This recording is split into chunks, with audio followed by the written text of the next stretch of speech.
morning.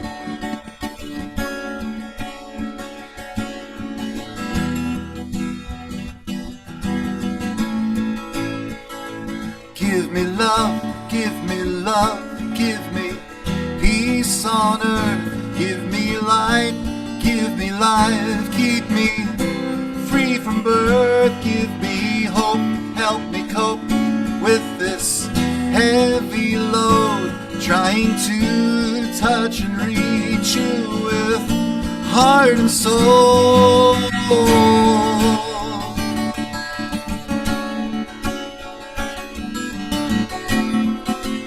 My Lord,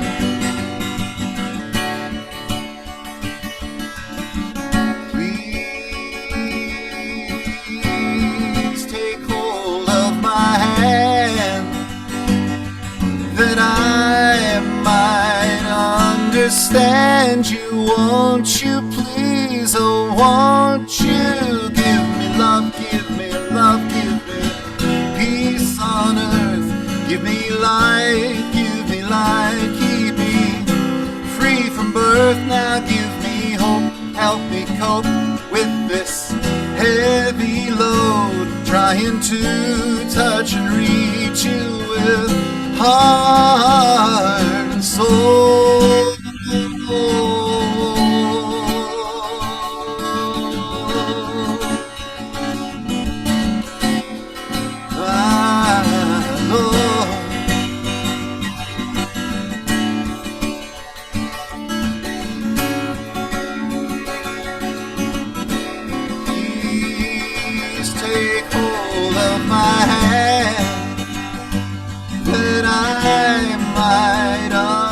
Understand you, won't you please, oh won't you give me love, give me love, give me peace on earth. Give me life, keep me free from birth. Give me hope, help me cope with this heavy load, trying to touch and reach you with heart and soul.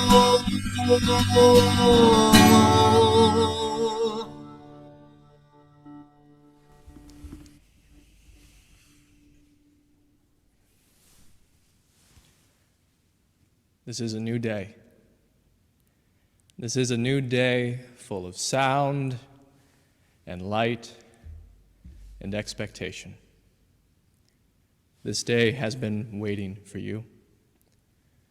This day has been waiting especially for you, to embrace you, to guide you. This day has been waiting with open arms just for you. This is the day we have been given. Let's not waste it. Come now and let us worship together. Good morning, good afternoon, good evening. I welcome all of you who are tuning in from around the world, who have either found us via Zoom, streaming live here in one of the greatest cities in the world, Youngstown, Ohio, here at 1105 Elm Street, on the land of the Iroquois and the Osage tribes. I welcome all our friends who are finding us and tuning in via Facebook, live, via YouTube, who are finding our videos. I welcome all our friends joining us here in the Mahoning County, Trumbull County area, all across Ohio. I welcome all our friends in Pennsylvania who tune in regularly from Meadville, Hermitage, Lancaster, PA. I welcome all of you coast to coast who tune in from Portland, Oregon, Seattle, Washington, Los Angeles, California, South Carolina, New York City, and our international friends who are dear and just as close to us as anyone here in our locale, our good friends in Egypt, the Dominican Republic, across this world. It is such a blessing to be with you this morning. It is a beautiful, beautiful sunny day here in Youngstown, Ohio. I hope you all are well and your families are well, and we are here to support you during all times and seasons. And it is a great, great joy to be with you. We have a special guest today for our chalice lighting, Max Galernter. So please offer your welcome in the chat box to Max in our community. It's just a pleasure to have you with us this morning. And I would also like to invite anyone who lives in the local region to join me at 2 p.m. today. There's going to be a crop walk in Wick Park, right across from our church. It is a walk to end hunger and poverty. And it would be great if you can join us. It's a beautiful day out. Again, that's 2 p.m. today at Wick Park. I'll be there, and I hope to see some of you. Immediately following service, instead of a talk back today, I invite you to join me and our worship associates in thinking about November's worship theme of holding history. Please join me in talking about what it means for us to hold history as a people and as individuals, and how that might impact the theme of worship for November. And I would definitely use your assistance. So if you're interested in worship, please join me immediately following service for that. Save the date. October 16th at 6 p.m., there's going to be a movie night on the patio. We're going to watch the animated film Soul. Again, it's this coming Saturday, October 16th at 6 p.m. And it's going to be, some of you, I've learned, are a little bit wary of animated films. This is a film that won the Oscar for Best Animated Film. I've seen it. I recommend it. It is deep. It is funny. It's friendly for all ages, and it will provoke great conversation. Soul. What does it mean to be alive? What does it mean to appreciate our life? What does it mean to recognize who we truly are?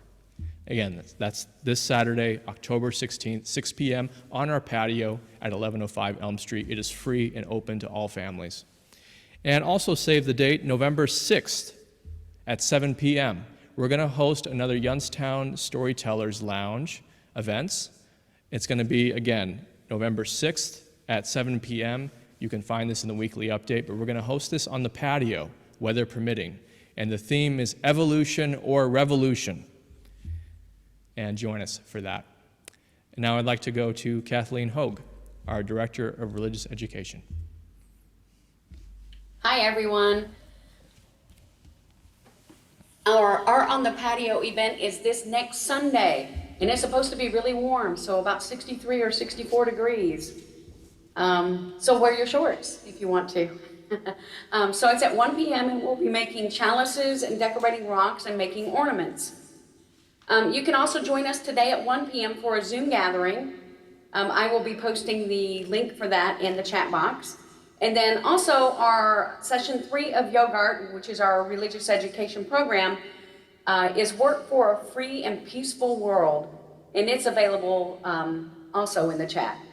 So hope to see you guys all on the 17th for sure, and watch for more events. So now it's time for our story.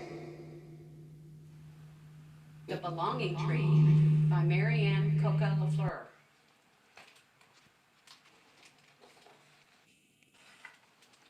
Life was fine and dandy in the big oak tree on Forest Lane.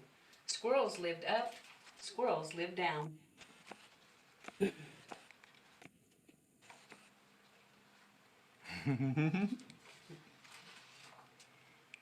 And in the middle lived the gray squirrel family, Pa, Ma, and little Zeke. Everyone played together, worked together, and ate together. The neighborhood was just the way it should be. Until summer arrived, and so did a family of birds. There goes the neighborhood, said Pa. Those blue jays are bossy and noisy. And their shrieking songs are driving me crazy, said Ma. You can't see the book. But I like their singing, said Zeke.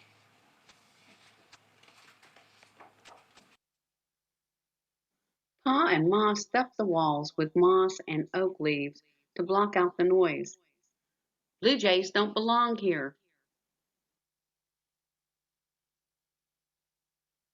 Soon autumn arrived, and so did a family of chipmunks. There goes the neighborhood, said Pa. Chipmunks steal acorns. And they have lots of crying babies, said Ma.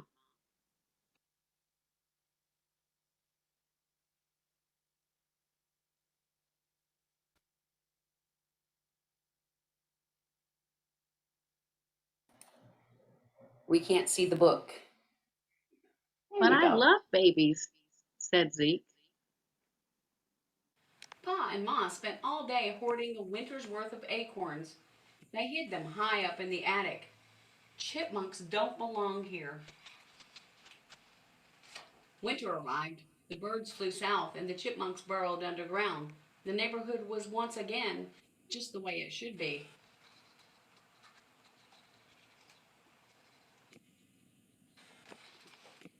Until spring arrived, and so did the blue jays, the chipmunks, and a family of split, crack, splash. Beavers! Cheered Zeke. Don't be so excited. Beavers are the worst neighbors of all, said Pa. They'll gnaw and chew and destroy everything, said Ma, even oak trees.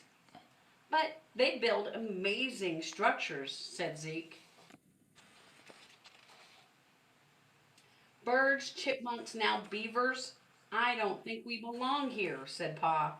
That night, Pa, Ma, and Zeke packed up everything they owned and moved to an old maple tree on the other side of the river.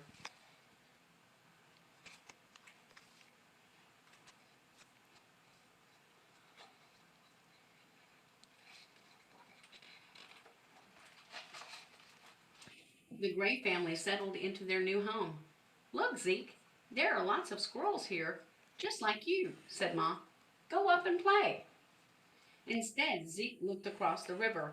He heard the blue jays singing, the baby chipmunks crying, and the beavers building. Zeke missed his friends.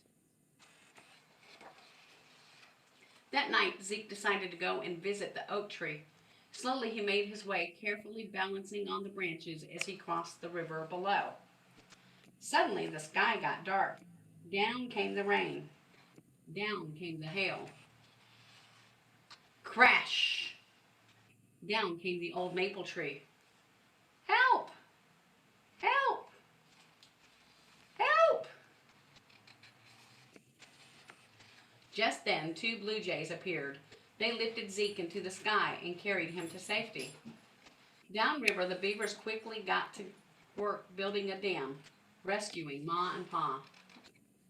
Back at the oak tree, the chipmunks met them with dry leaves and warm acorn soup. Life is now fine and dandy in the big oak tree on Forest Lane. Blue jays live up, chipmunks and beavers live down, and in the middle lives the gray squirrel family, Pa, Ma, and little Zeke. Everyone plays together, works together, and eats together, and the neighborhood is just the way it should be.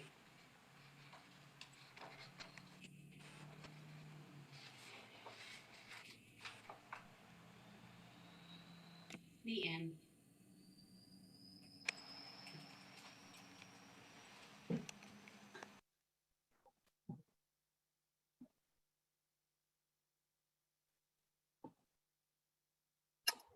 We light this chalice to celebrate National Coming Out Day.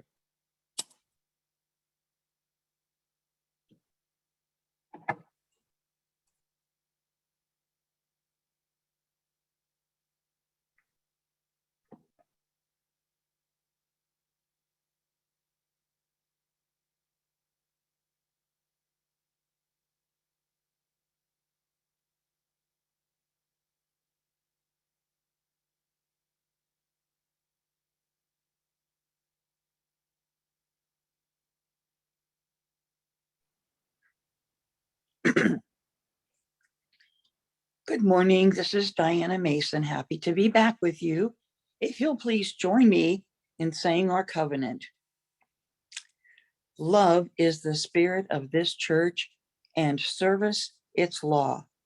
This is our great covenant, to dwell together in peace, to seek the truth in love, and to help one another. Each month, we donate all loose cash and unmarked checks put in the offering plate to a nonprofit organization whose mission and actions are consistent with the UU principles and the mission of UUYO. October is National Substance Abuse Prevention Month, so UUYO is dedicating this month's Give Away the Plate to an organization led by one of our UUYO members, Ohio Can Mahoning County. Ohio Change Addiction Now Can. The vision is to bring your voice to addiction and recovery, and its mission to embrace, educate, and empower those whose lives have been impacted by substance abuse. Though the pandemic slowed things down, recently Ohio Can Mahoning County has been able to hold educational community events, including an event at UUYO in recognition of the International Overdose Awareness Day on August 31st. The event remembers all those we have lost to overdose and gives the community an opportunity to commemorate their loved ones lost in a safe, judgment, and stigma-free environment. Some of Ohio Can Mahoning County's ongoing activities include UCAN Two Blessing Bag Projects, which provides bags of all necessary personal hygiene products, hats, gloves, socks, and a new throw blanket to individuals in recovery housing. Ohio Can Mahoning County also provides individuals in recovery who are moved out of recovery housing and into their own homes with gently used and new household items, including small kitchen appliances, sweepers, dishes, linens, etc., all free of charge. Most recently, in a partnership with Project MKC, Ohio Can Mahoning County is now providing diapers and wipes, among other victims, on a monthly basis to moms and dads in recovery to provide to their children. We will now receive the offering that supports the life of Youngstown, the Mahoning Valley, and our wider world.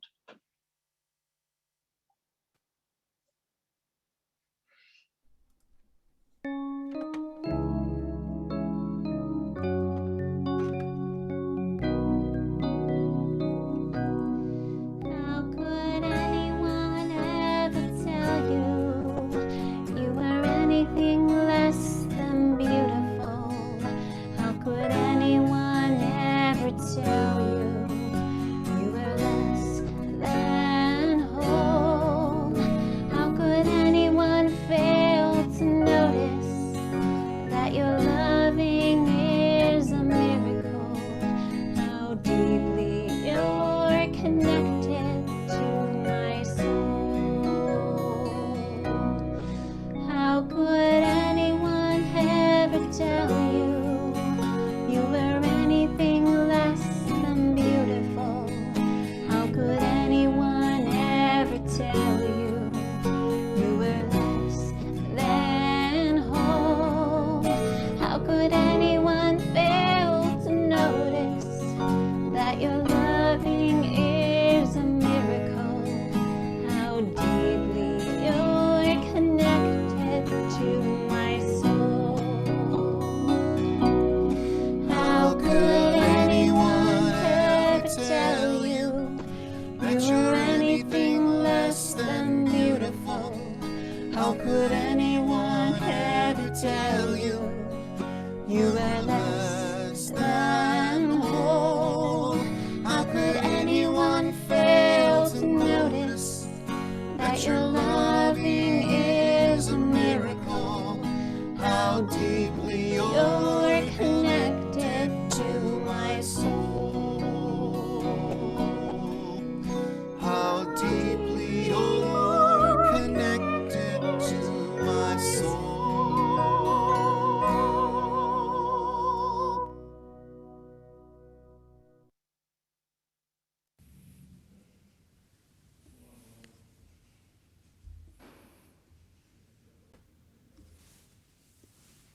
Please join me in a few moments of silent meditation.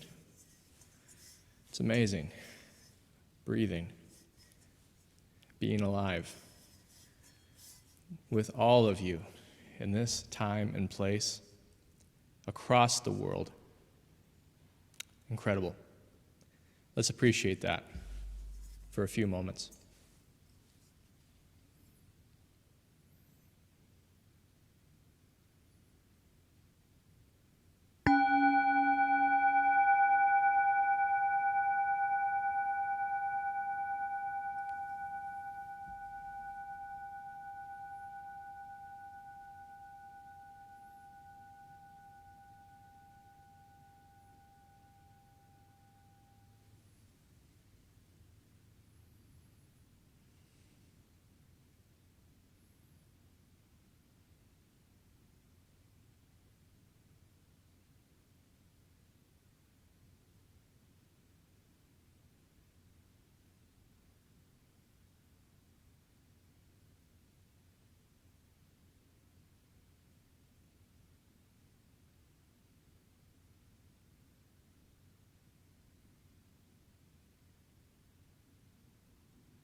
This morning's reading is Community Means Strength by Starhawk.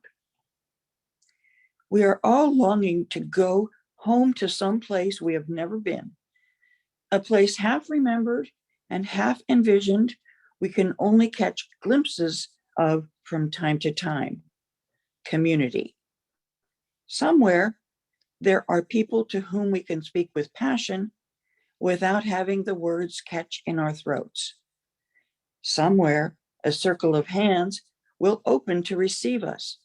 Eyes will light up as we enter. Voices will celebrate with us whenever we come into our own power. Community means strength that joins our strength to do the work that needs to be done. Arms to hold us when we falter. A circle of healing. A circle of friends. Someplace where we can be free.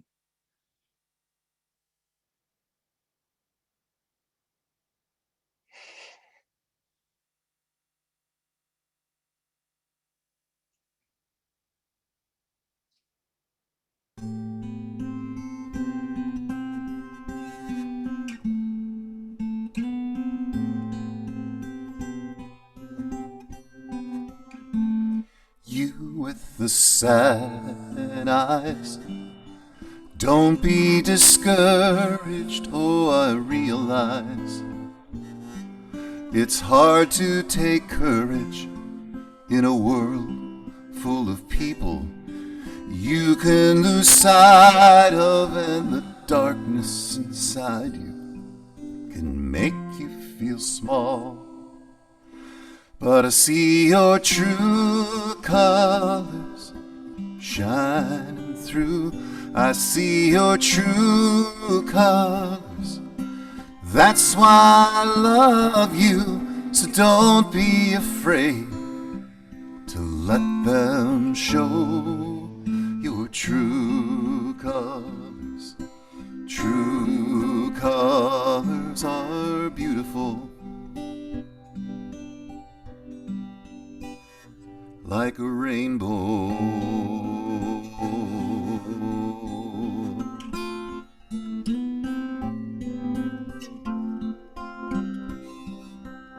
Show me a smile, then don't be unhappy. Can't remember when I last saw you laughing. If this world makes you crazy, and all you have taken, you can call me up, 'cause you know I'll be there. I see your true colors shining through. I see your true colors. That's why I love you. So don't be afraid to let them show your true colors. True colors are beautiful, like a rainbow.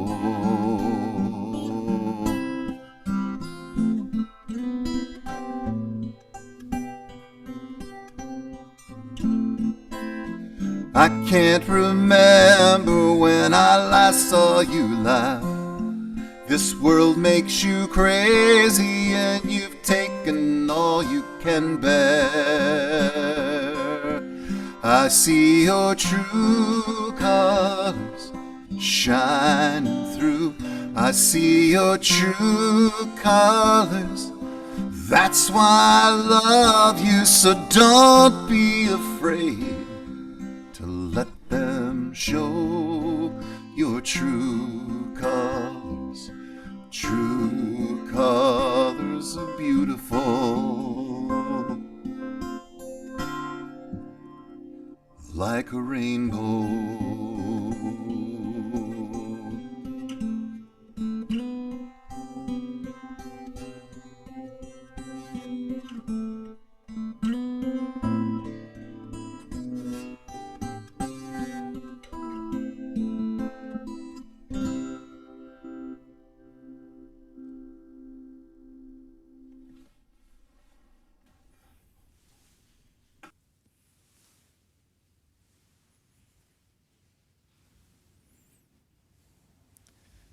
Love and peace.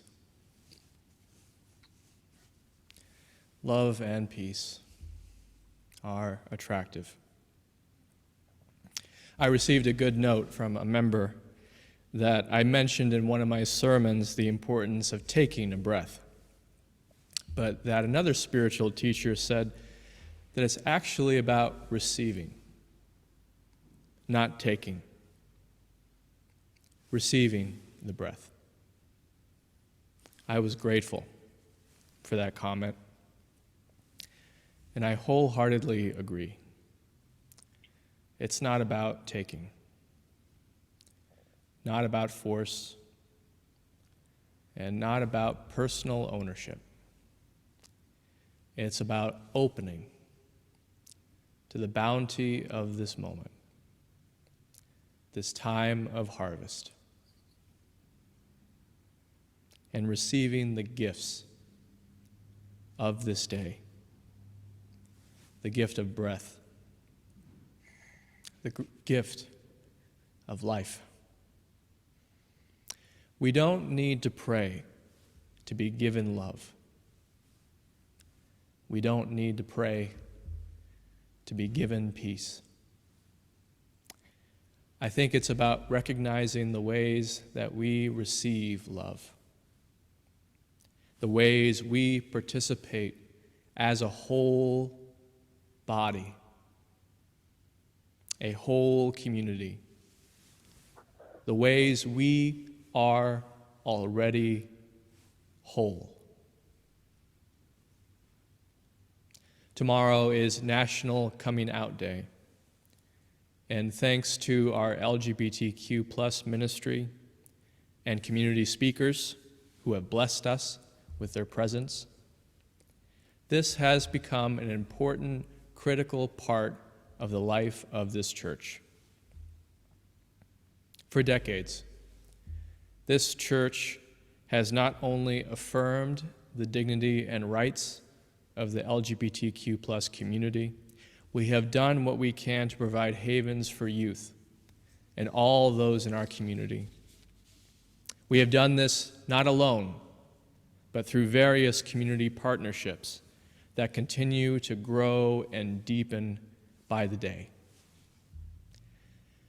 It is still, sadly, a scary world to come out to.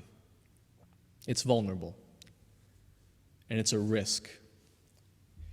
At this church, we aim to equip ourselves and our community to lead with vulnerability,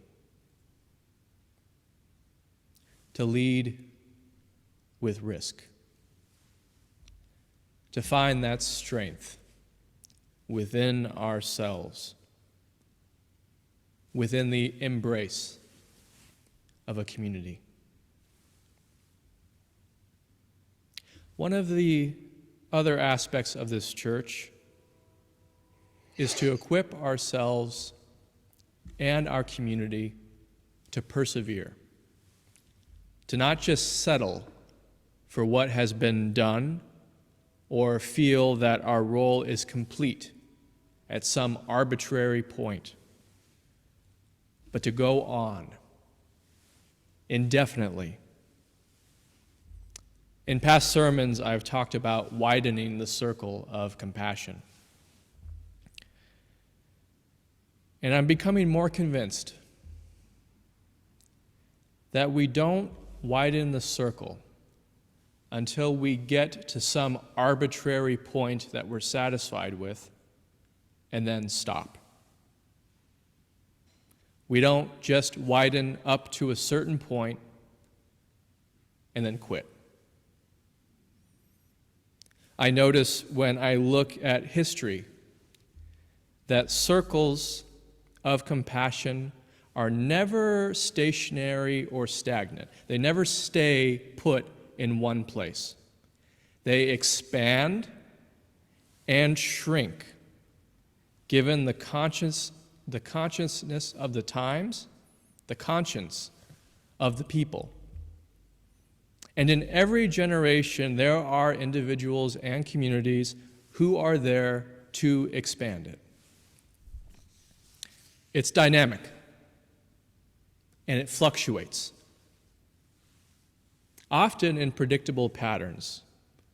It seems to be that after a great expansion of the circle of compassion, there's often a backlash, a shrinking, a modulating of that compassion.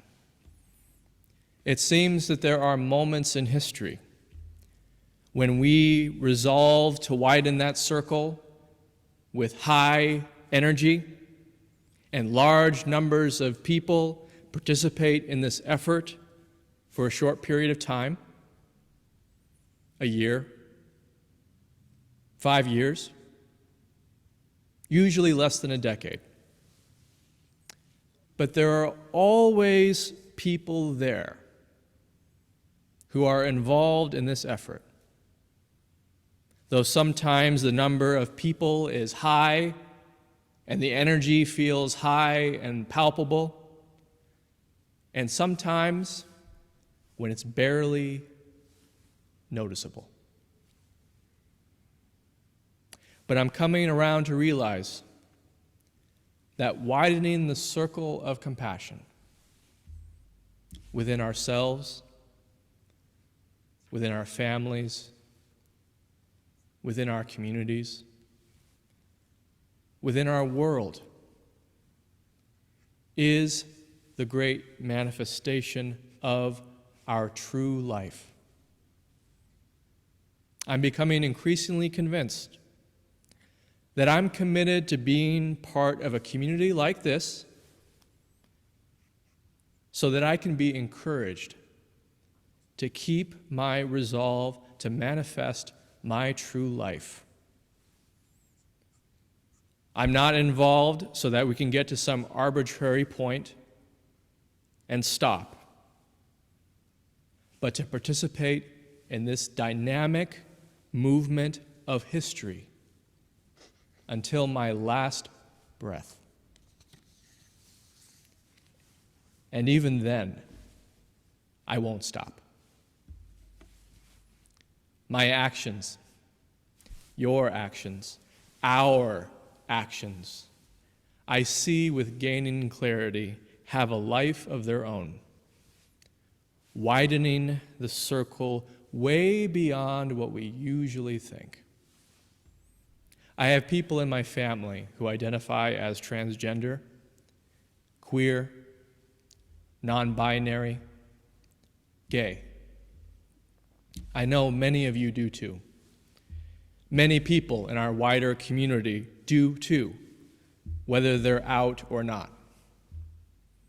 National Coming Out Day is a day of encouragement. Encouragement that one can live an authentic life. We can be true to who we are and who we love and what we love, and know that there is a community out there waiting for us. That's my definition of heaven. And I know you don't need to die or go on to the next life to experience it. Heaven is that feeling of being authentically yourself and also knowing deep in your bones, in your marrow, through experience, there is a community out there to embrace you. All of you. That's heaven. Creating the possibility for heaven on earth, is the mission of this church. Discovering that which is true about ourselves and being encouraged to be on a journey of self-discovery. I think that is the essence of the spiritual journey. Again, I'm becoming convinced that the aim is not to get to some arbitrary spot in the journey and stop, but to go on and make that going on the center of our living. To take great joy in doing what we can with skills and strength we have to widen the circle, even just a smidge. We never really know the results of our efforts. And as I said, I think they go on, our effort, for generations. I think having the desire to widen the circle of compassion, to widen our lived sense of beloved community, is the most important thing. It's not the actual effort. It's the desire.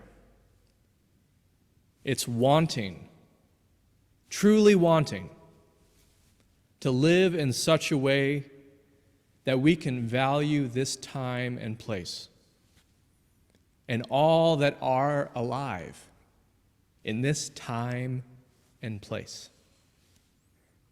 Even if we are feeble and our efforts seem useless and it feels like we have no real skill or talent, I don't think that matters. It's wanting to, truly desiring, wanting to, even though we don't know how, and we have no clue what to do, and we feel ill-equipped at times. It's coming to the understanding that wanting, desiring one person to experience the true strength of community is all we need to begin. Perhaps that one person is us. Perhaps it's what we have been searching for. And for some, it's perhaps what you found. We live in a time, especially now, when identity is really important. Tomorrow is also Indigenous Peoples Day, a day that came out of generations of people who have widened the circle of compassion in response to Columbus Day. It's a day to not just remember peoples that have lived in the past, but peoples who are alive today, critical members of our community, critical in helping us understand who we truly are. Receiving is definitely not the same as taking. And in many of our lineages, including my own, there is a history of taking. A history of taking what was never offered. Stealing what was never ours. Some of us, including myself, are coming to this very slow realization that this land is still not ours. Not in the way that we usually conceive of it. It's not property. This land is part of us. It's part of indigenous tribes who occupied and still occupy this region. It's a living organism, there to receive and there to give, just like us. We are also here to receive and here to give. Not take, not steal, not own, to give and receive. Identity is a gateway for compassion.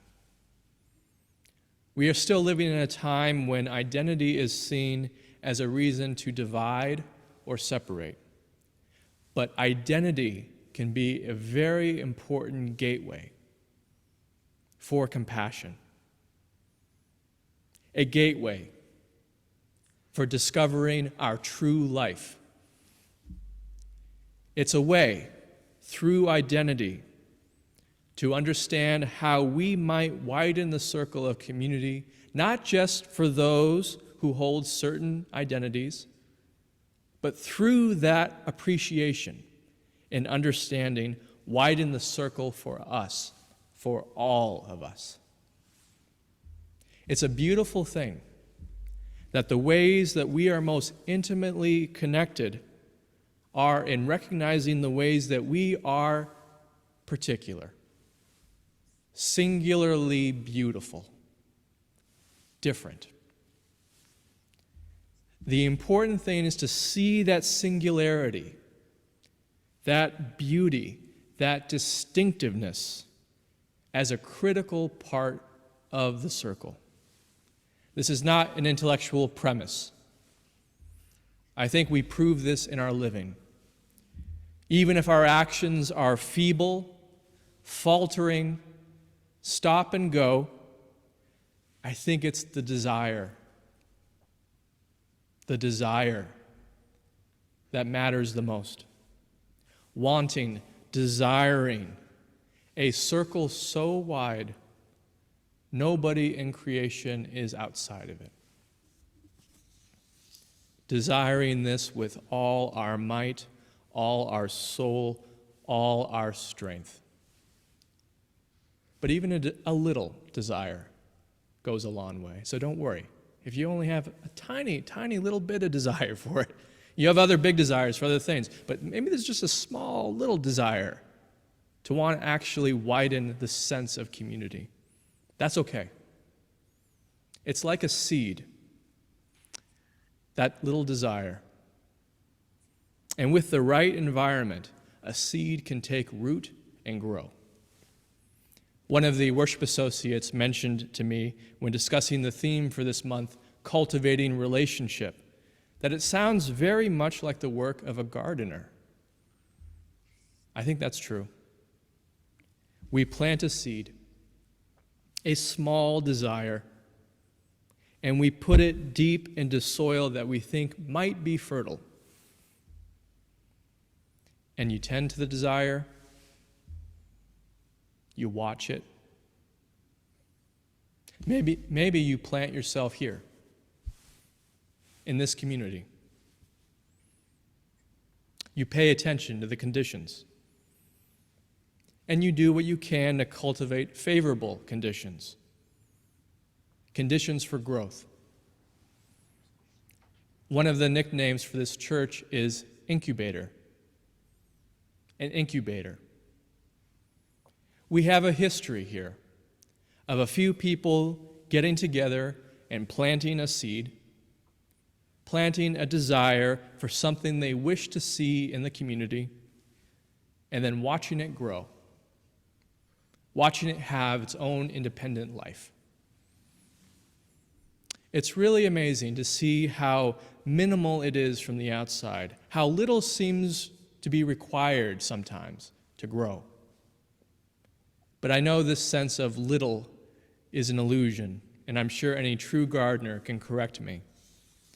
Human effort sometimes might seem minimal, but it's the conditions that have the true creative power, conditions that can never be manufactured completely.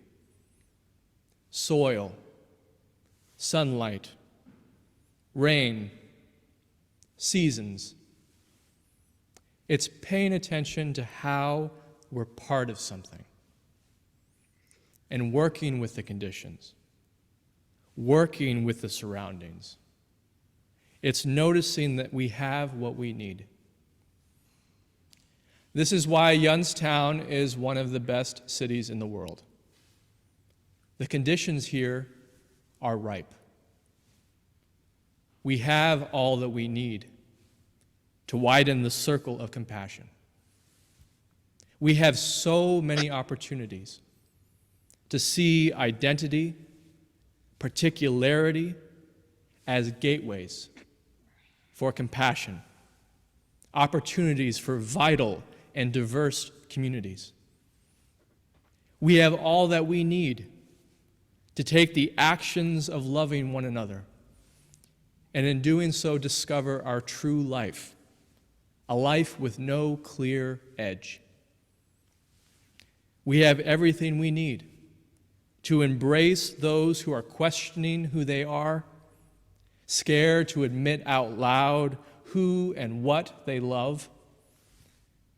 We have everything we need to make amends for the past, to right old ideas of taking and transform our way of being into being open to receiving, open to giving. Receiving and giving love. Receiving and giving breath.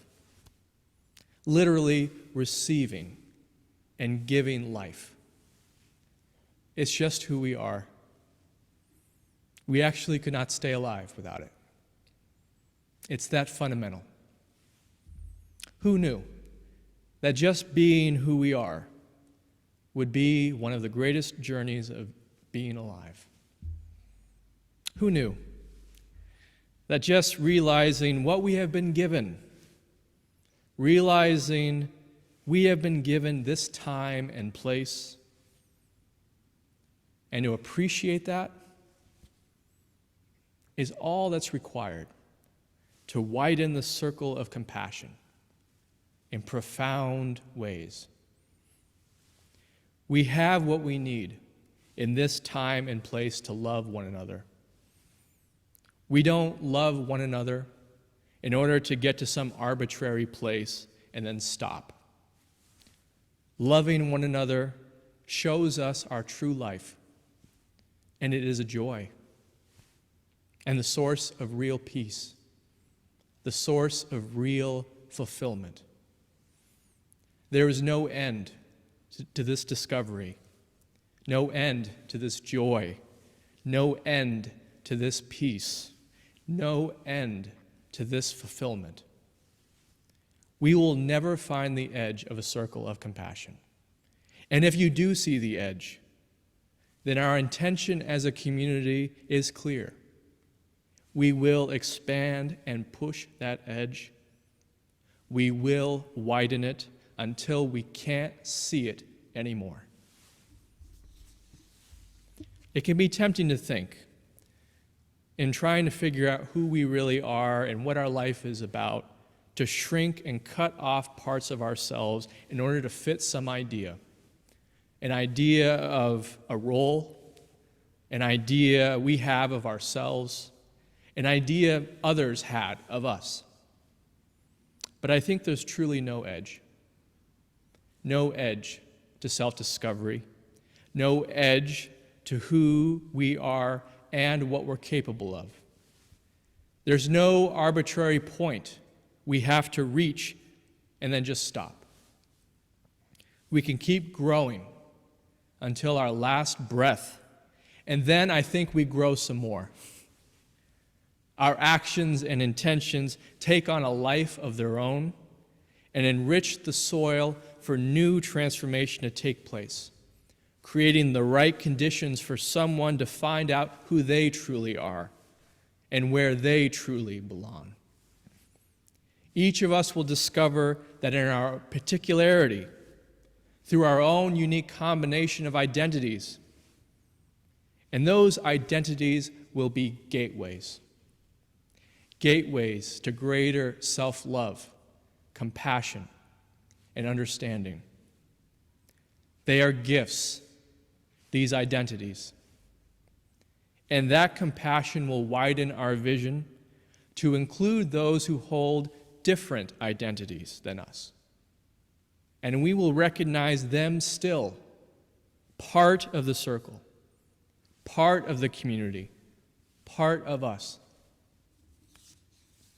We will honor those on the margins of our society because that is where the circle can be widened, on the margins.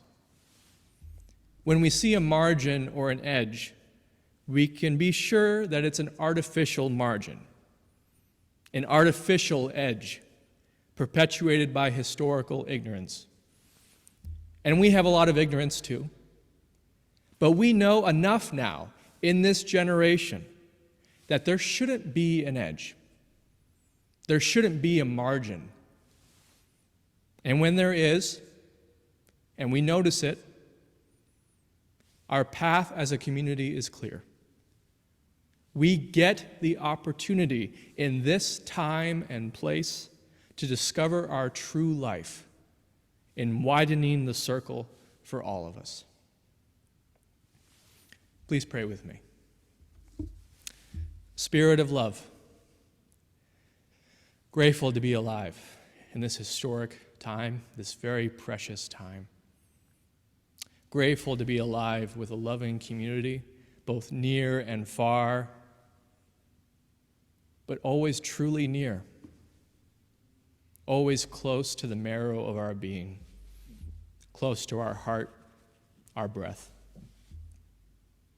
Thank you for the opportunity of being alive during this time, on the eve of National Coming Out Day, the eve of Indigenous Peoples Day. We are living in a fantastic time of growth and possibility. Please help us to make the most of it as a community. Please help us to trust sometimes our feeble effort and to feed the desire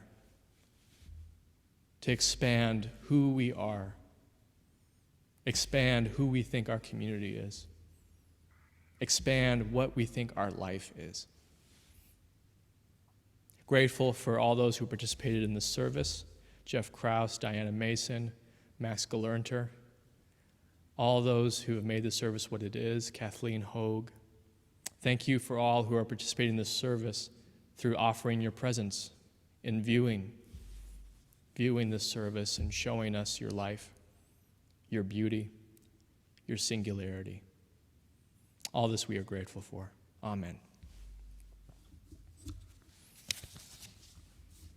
As we observe Indigenous Peoples Day, I thought of a song by the Canadian songwriter Buffy St. Marie. Many of you will remember her as a folk singer from the 60s. She was on par with Bob Dylan and Joan Baez at the time. Her music was often quite directed toward Indigenous peoples, and as she is a Canadian Indian, and a Canadian American, I believe she considers herself now. Her music often had a really good, strong message to it, very often compared to Bob Dylan's biting messages very often. And this is a song that speaks to that. This is called Now That the Buffalo Is Gone.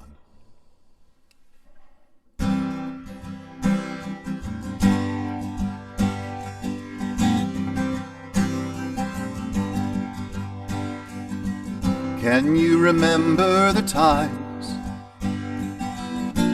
to hold your head high? Told all your friends of your Indian claim. Proud good lady and proud good man. Some great-great-grandfather from Indian blood sprang, and you feel in your heart for these ones. Oh, it's written in books and in songs that we've been mistreated and wronged. Well, over and over I hear the same words from you, good lady, and you, good man. Well, listen to me if you care where we stand, and you feel you're a part of these ones. When the war between nations is lost, the loser we know pays the cost. But even when Germany fell to your hands, consider, dear lady, consider, dear man, you left them their pride and you left them their lands. And what have you done for these ones? Has a change come about, my dear man? Or are you still taking our lands? A treaty forever George Washington signed. He did, dear lady, he did, dear man. And the treaties are broken again and again. What will you do for these ones?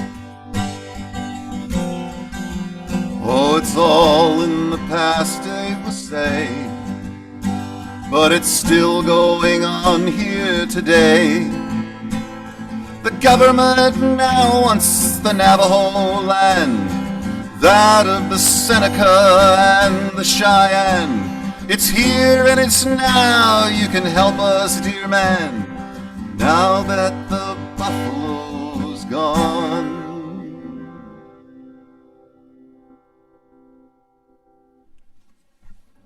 Beautiful, beautiful. I wanted to thank everybody here for welcoming me into this beautiful, open and accepting community to talk a little about National Coming Out Day.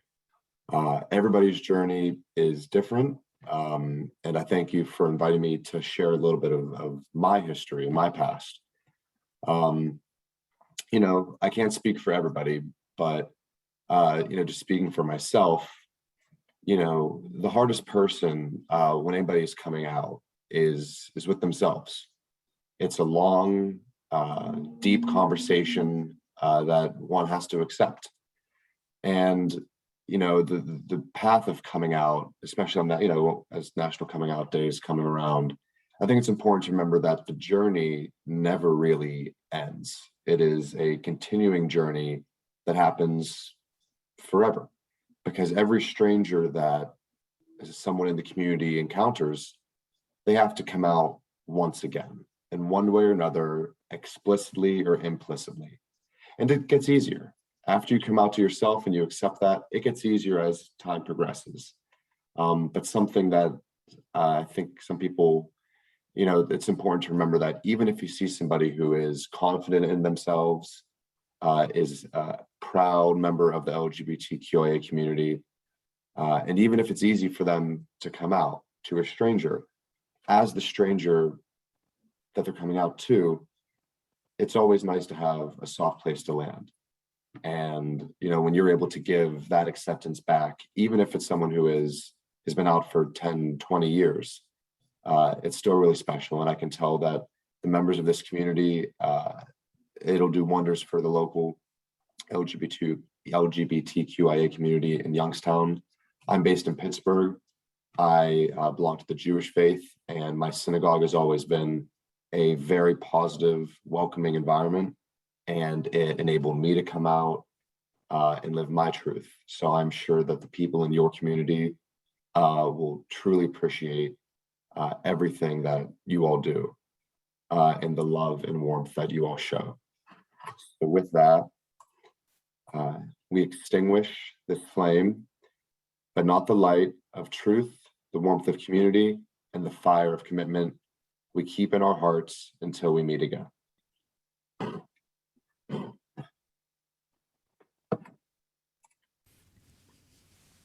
As you depart, please remember the one great fact: you are loved and never truly alone.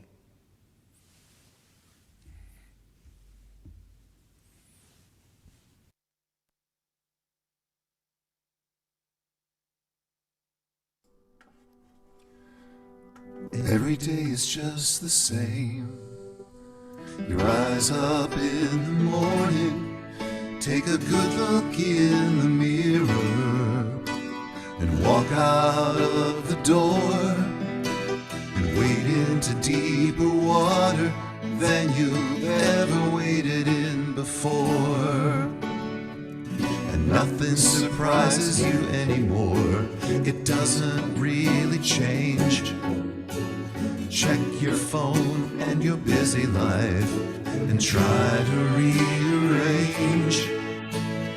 Look inside the open door you unlocked years ago, but reflections of a stranger staring back at you remain. The pull is deep, but once again you're just flailing in the shallow end. When you realize it's all over your head now, there's nothing left to gain. No rope to grab, no flotation device, not a sign of any friend.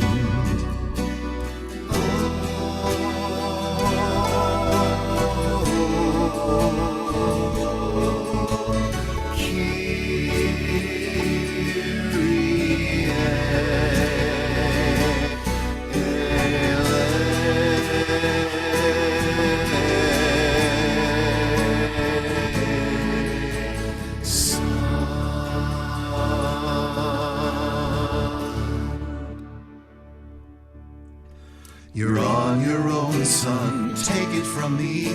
Get an eyeball on the shore. When you wade into deeper water than you've ever waded in before. Just when you think you've lost all hope, your demise is closing in. You feel a hand upon your back and your head begins to float. And that friend you'd met all those years ago shows up driving your boat. And we start it all again. Every day is just the same. You rise up in the morning, take a good look in the mirror, and walk out of the door and wade into deeper water than you've ever waded